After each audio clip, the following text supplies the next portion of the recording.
Are you struggling to come up with a design for an original character? Do you have art block? Don't worry, we've all been there. Today I'm going to give you 5 ways that have helped me come up with an original character design. So let's get started. Hey guys, welcome back to my YouTube channel. I'm Theodora. So coming up with an original character can be quite a tough thing to do, especially if you're experiencing art block.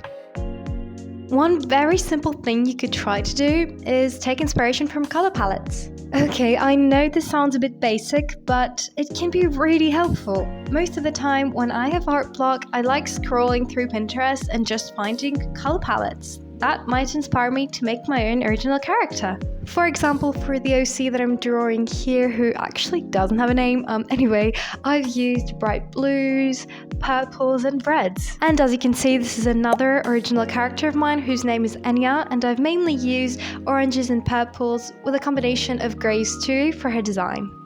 So yep, color palettes can be quite handy. Number 2. Filling up a chart about the characteristics of a character. Those are usually meant for people who write books and want to develop their character's backstory, but I find that it can be really helpful for artists too. So what those charts are, they're basically sheets that you can fill with information about your character.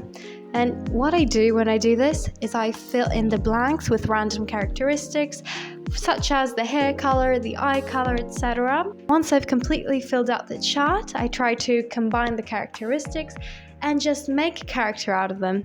Once you've made the character, you can go ahead and pick a very detailed chart and develop their backstory. Also, I found those character charts on Pinterest. Moving on to number 3. Now I know you've heard this many times, but it's really helpful. Taking inspiration from the outside world. For example, maybe you've been to the cinema recently and you saw some people wearing outfits that matched the theme of the movie and maybe that inspired you. Or maybe you visited a place and you liked all the outfits people were wearing. Or maybe you didn't do any of those things and you're just sitting at home, scrolling through your phone nice and cozy, looking at aesthetic pictures on Pinterest or on Instagram. Now, that can also be very inspiring. So what I'm trying to say basically is that the things that we see every day, whether they're in real life or in our phones, can inspire us to draw sometimes. Number 4, make a wheel featuring the characteristics that a character can have. The hair color, the length, and basically anything you want. Spin the wheel and then try to make a character out of everything the wheel lands on. Or you could just follow a Make an OC challenge on Pinterest or any other platform you use. I mainly use Pinterest.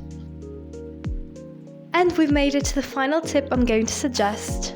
And you've probably seen many people in the art community do this all over again. It's very interesting, and that is turning something into a human. I've done this many times in the past, and sometimes I still do it. You can try turning food into a human, an animal into a human, or an object, really anything you want. But that's the basic idea of it. Okay, so those were all the ideas I have to suggest to you. I know you've heard some of them before, but I really hope you've learned something new today that might help you in the future. Thank you guys so much for watching, and I'll see you next time. Have a great day. Bye!